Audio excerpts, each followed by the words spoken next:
Have you ever looked at someone else's financial decisions and just thought, are they crazy? What were they thinking? Oh, all the time. Maybe it's a friend who, I don't know, bought a designer dog kennel that cost more than your first car. Or maybe a relative who swore by a stock tip they got from their psychic. Yeah. We all do it, right? We see these choices and they just don't compute. They seem illogical. Completely. Well, today in this deep dive, we're going to explore why people make the financial decisions they do, even the ones that seem completely baffling to outsiders. Right. We've pulled together some really fascinating sources that unpack the surprising truths about our money mindsets. Our mission really is to get to the bottom of why what seems crazy to you makes perfect sense to someone else. And the core premise here, it's simple, but it's pretty powerful. No one's crazy. Right. Our goal today is really to understand, not to judge. Because it's crucial to realize that our unique experiences shape our views about money far more profoundly than we often acknowledge. So that core idea, no one's crazy, it sounds simple, Yeah. but it really does make you rethink things. How do we start to, unravel why that holds true? Well, it really comes down to this. Everyone's financial lessons are just wildly different because their experiences are unique. Right. And what you've personally experienced is, frankly, far more compelling than anything you just learned secondhand. Yeah, that makes sense. Think about it. We all kind of go through life anchored to a set of views about how money works. And these views, they vary dramatically from person to person. So like different starting points. Exactly. For instance, someone who grew up in severe poverty, they perceive risk and reward in ways the child of a wealthy banker just cannot fathom. It's a different world. Right. Or, consider someone who grew up during a period of really high inflation. They've experienced something tangible that someone who's only known stable prices just hasn't. And the stockbroker who lost everything in the Great Depression, their understanding is, well, it's incomparable to a tech worker who maybe flourished in the booming late 1990s. The list goes on and on. These unique experiences are truly endless. So when we see people, say, on opposite sides of a major financial debate, like about recessions or investing strategies, it's not necessarily a battle of intellect. It's more like a clash of life stories. Exactly. It's generally not about raw intelligence. What's truly striking and a bit mind-blowing is that our personal experiences with money might make up this tiny, tiny fraction, like 0.000000001% of what's happened in the world. Wow, that's small. Yeah, minuscule. But they account for something like 80% of how we think the world works. 90%, that's huge. It is, and this raises a really important point about what you might call the unrecreatable power of fear and uncertainty. The unrecreatable power of fear and uncertainty. Okay. That's a strong phrase. Can you give us an example? Sure. Take John F. Kennedy. When he was running for president, a reporter asked him what he remembered about the Great Depression. And Kennedy basically said he had no firsthand knowledge. His family was incredibly wealthy. They actually had bigger houses, more servants, traveled more during that time. So he didn't experience the hardship. Not at all. He only learned about the Depression by, reading about it at Harvard. And this was actually a major point in the 1960 election against Hubert Humphrey, who had lived through it. Right. Humphrey had that direct experience. Exactly. And the challenge for all of us is that no amount of studying or open-mindedness can truly recreate the emotional weight of living through that kind of economic fear and uncertainty. You can read all about what it was like to lose everything, but you don't have the emotional scars, right? Spreadsheets can model how often stock markets decline historically. Yep. Sure, you can see the numbers. But they can't model that feeling of looking at your kids and wondering if you've made a mistake that's going to impact their lives. Yeah, that's a different level entirely. It is. As the investor Michael Batnick puts it, some lessons have to be experienced before they can be understood. And we are all, in different ways, kind of victims of that truth. That makes so much sense when you put it like that. We've talked a lot about the anecdotal evidence and the logic behind it, but is there actual data? Has anyone formally studied how our personal histories impact our financial decisions? Oh, absolutely. Back in 2006, two economists, Ulrich Mulmendier and Stefan Nagel, from the National Bureau of Economic Research, which is, a major nonprofit research institution, they dug through 50 years of the survey of consumer finances. 50 years. Wow. That's a lot of data. And what did they find? Was it as compelling as the stories? I'd say so. Their findings were pretty profound. They discovered that people's investment decisions are strongly anchored to the experiences those investors had in their own generation, especially experiences early in their adult life. Anchored. Okay, so those early years really stick. They really do. For example, if you grew up when inflation was high, you tended to invest less in bonds later in life compared to people who experienced low inflation. Right, because bonds got hammered. Exactly. Conversely, if you grew up during a strong stock market, you tended to invest more in stocks later in life. Makes intuitive sense. And here's the crucial part. They concluded that individual investors' willingness to bear risk depends on personal history, not necessarily on intelligence or education or even financial sophistication. So it really boils down to luck of the draw sometimes. When and where you were born. That seems to be a huge factor, often just the dumb luck of when and where you were born. So does that mean someone who lived through, say, 2008 or the dot-com bust might just inherently react differently to market downturns today, even if they're a super sophisticated investor now? Well, that's what the research implies. It's like those early experiences get deeply ingrained. But what about, education? Financial literacy? Surely, with enough knowledge, someone can overcome those early biases, right? Can you learn your way out of it? You'd certainly hope so, and education helps, no doubt. But the research suggests these early experiences are incredibly persistent, maybe more than we think. Mm-hmm. And you see this play out in the real world. Like the Financial Times interviewed the famous bond manager Bill Gross back in 2019. Oh, yeah, the bond king. Right.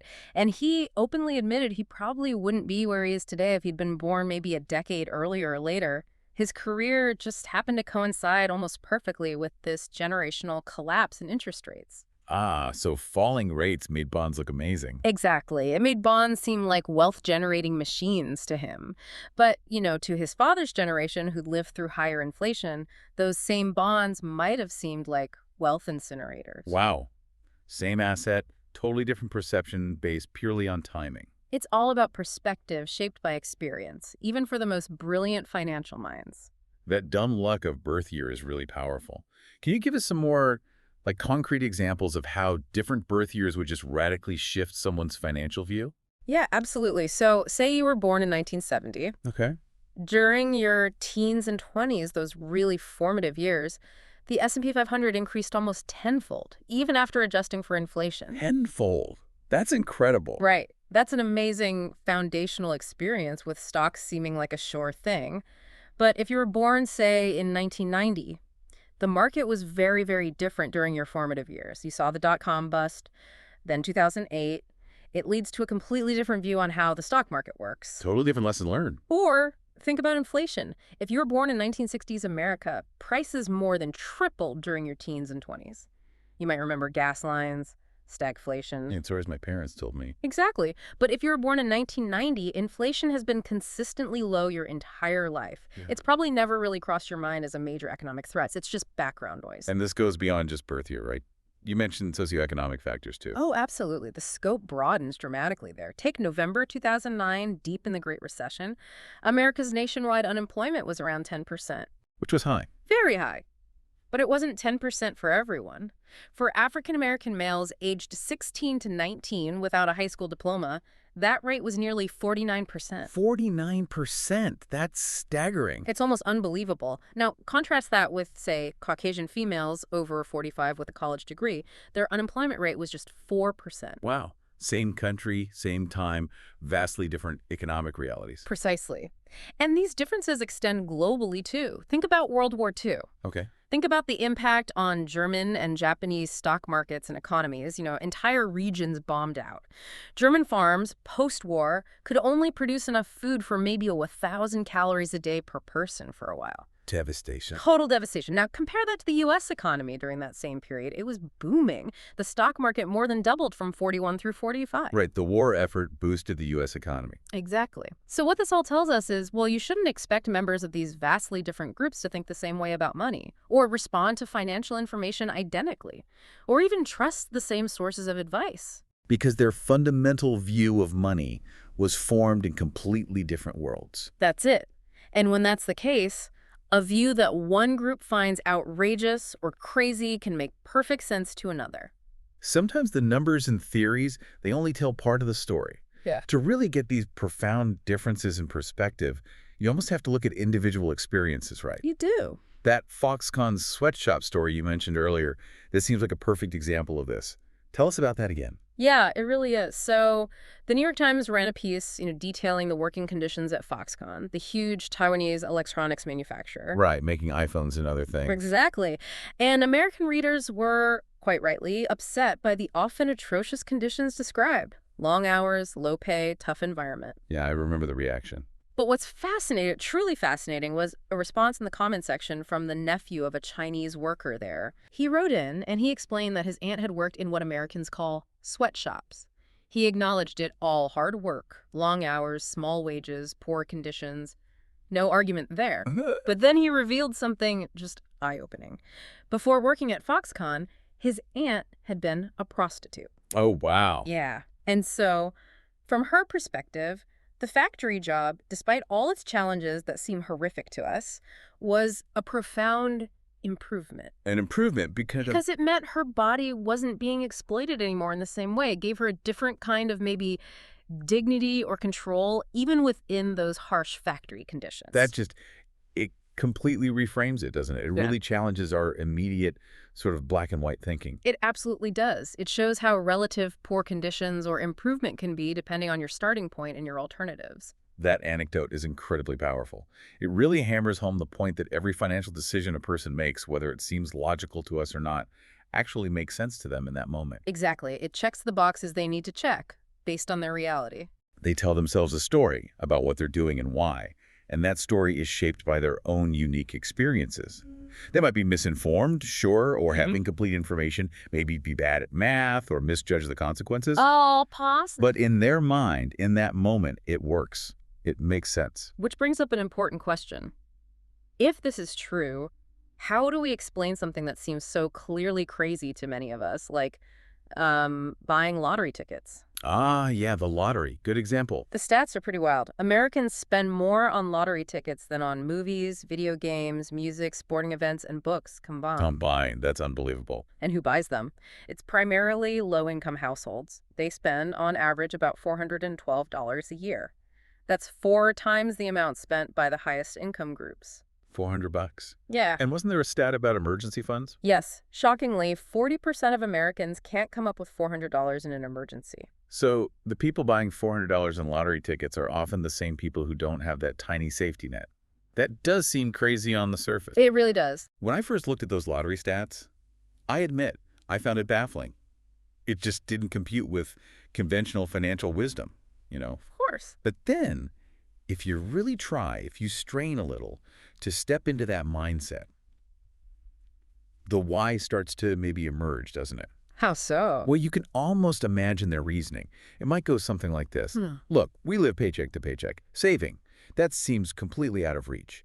Our prospects for really getting ahead or even putting our kids through college without just crippling debt, they feel slim. A feeling of being stuck. Yeah. And much of the good stuff that you people, people who read finance books, either have now or have a pretty good chance of getting.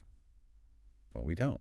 We just don't see a path. Okay. So buying a lottery ticket, that's the only time in our lives we can hold a tangible dream of getting the good stuff that you already have and maybe take for granted. Yeah. We are paying for a dream. Paying for a dream. And you may not understand that because you are already living a dream, or at least have a realistic shot at it. That's why we buy more tickets than you do. Now look, you don't have to agree with that reasoning, right? Buying lottery tickets when you're broke is still, generally speaking, a bad financial move. Objectively, yes. But understanding the why, understanding that narrative they're telling themselves, it bridges the gap. It makes the behavior comprehensible, even if not advisable. Right. It shifts from crazy to understandable, given their perspective. Exactly. And the truth is, very few people make major financial decisions purely with a spreadsheet. They make them at the dinner table or maybe in a company meeting where personal history, their unique view of the world, ego, pride, marketing, odd incentives, it's all scrambled together. Scrambled together into a narrative that works for them. Precisely. This leads us to another really crucial point, doesn't it? Something else that helps explain why money decisions are so difficult and why there's so much perceived misbehavior out there. Yes, and it's about how new all of this is. New, but money's ancient, right? King Aliada's Lydia, 600 BC. Money itself, yes, ancient. Coins, currency, that's been around for millennia. But the personal responsibility for managing it, for saving and investing for your own future, that's actually a very, very recent development in human history. Okay, tell me more about that. How new are we talking? Well, what's fascinating here is just how new some of these core concepts really are. Take retirement, for example. Okay, retirement. Yeah. Seems pretty standard now. Now, yes, but before World War II, most Americans simply worked until they died. That was the expectation, and it was the reality. No golden years relaxing. Not for most. Social Security was established, sure, but its initial benefits back in 1940 were tiny. Ida Mae Fuller's first check, $22.54. $22. Yeah. And it wasn't until the 1980s that the average Social Security check, even adjusted for inflation, consistently exceeded $1,000 a month. So the idea that everyone should save and invest their own money to ensure a dignified retirement, that only really took hold in the 1980s. The 80s. That's surprisingly recent. It really is. And to reiterate how new this is, the 401k, right? Yeah. The backbone of American retirement savings now. It didn't even exist until 1978. Wow.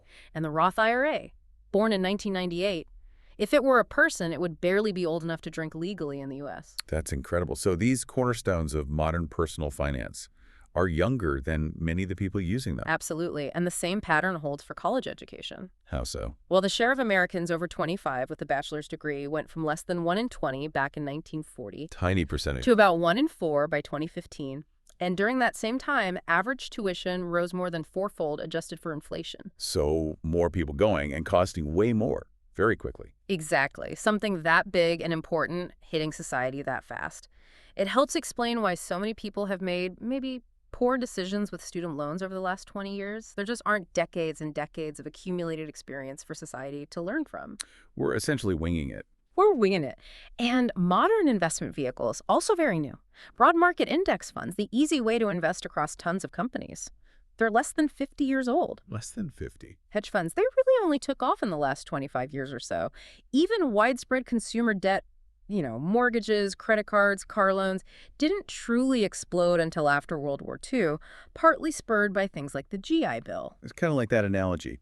Dogs were domesticated 10,000 years ago, and they still retain some behaviors from their wild ancestors. Right. And here we are with maybe only 20 to 50 years of real, widespread experience in this modern financial system. Yeah, 50 years is generous for some of this stuff. And we expect ourselves and each other to be perfectly acclimated, to make all the right decisions all the time. It's almost comical when you frame it that way. It really is. And for a topic like money, which is so heavily influenced by emotion versus pure fact, this newness, it's a major problem and helps explain why we don't always do what we're quote-unquote supposed to with money. Okay, so let's try and wrap this up.